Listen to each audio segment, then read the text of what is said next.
컴퓨터 업무가 많은 현대인들이 다양한 스마트 기기의 장시간 사용과 사업 업무 등으로 인해 점차 목 질환의 발생 빈도가 늘어나고 있는데요.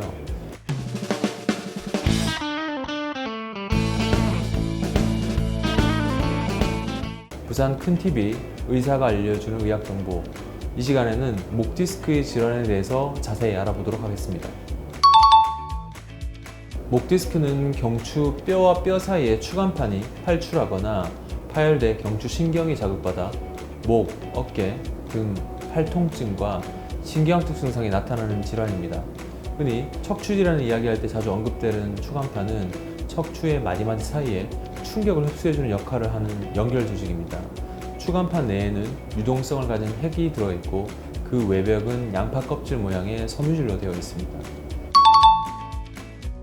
목 디스크는 외상, 교통사고 등에 의한 손상 또는 목 등뼈 부위의 관절 노화로 인해서 추간판의 수분이 감소하면서 탄력을 잃어 섬유질이 파열되면서 수액이 탈출하거나 돌출되는 경우가 주 원인입니다.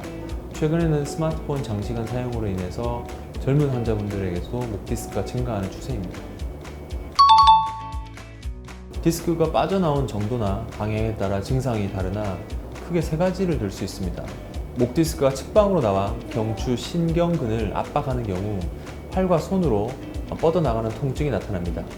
목 디스크가 중앙으로 나와서 척수를 압박하는 경우에는 하지의 감각 저하 및 힘이 빠지는 증상이 나타나며 목 디스크가 신경근과 척수를 동시에 압박하는 경우에는 팔과 손 등 상지의 통증과 더불어 다리 등 하지의 근력 약화 및 감각 이상이 나타날 수 있습니다. 목이나 등 주변의 뻐근함 및 통증과 팔, 손목, 손가락이 저린 경우는 목을 돌리기 어려운 경우는 증상이 나타난다면 가까운 의료기관에 내원해서 척추 전문의와 상담을 받으시는 것이 필요할 것 같습니다. 환자의 90%는 물리치료, 근육이완제, 진통소염제, 운동치료 등을 통해서 호전될 수 있습니다. 경우에 따라서는 목과 견갑골 주위의 통증이 주된 증상이고 보존적 치료에 효과가 없다면 수액 성형술이나 신경 성형술과 같은 시술로도 도움을 받으실 수 있습니다.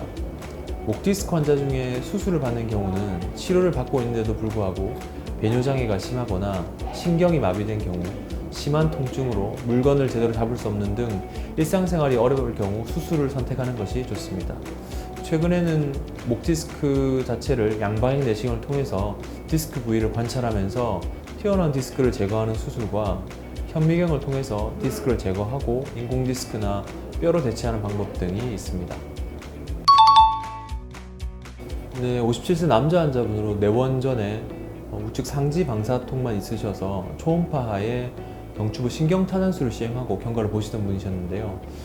이틀 전부터 팔을 들어 올리기 힘들고 숟가락질이 힘들다고 하셔서 검사를 진행하였고 경추 4, 5, 6번 우측에 추간판이 탈출된 소견 및 후중도라증이 같이 있어서 마비 증상이 심했던 환자분이십니다. 이분은 내시경 말고 현미경 하에 경추 디스크 제거 및 유압술을 시행하셨던 분이십니다. 수술 2일째 상지 힘이 조금 돌아오시더니 7일째는 운동 범위가 수술 전과 비슷하게 호전 보이신 환자분이십니다. 이처럼 마비가 진행될 시에는 빠른 대처가 필요한 것을 보여주는 사례입니다. 최근에는 자발적 격리 생활과 사회적 거리두기 등으로 목 디스크의 원인이 되는 생활 습관이 늘어남은 물론 초기 진료를 보고 호전될 수 있는 상황에서 코로나19 등 감염 우려로 의료기관을 찾지 않고 참다가 치료 시기를 놓치는 경우가 다수 발생하고 있습니다. 그래서 슬기로운 생활 습관 개선 노력과 더불어 증상이 있을 때는 신속하게 병원을 찾아오셔서 조기에 치료하는 지혜가 필요할 때입니다. 시청해주셔서 감사합니다. 좋은 하루 되세요.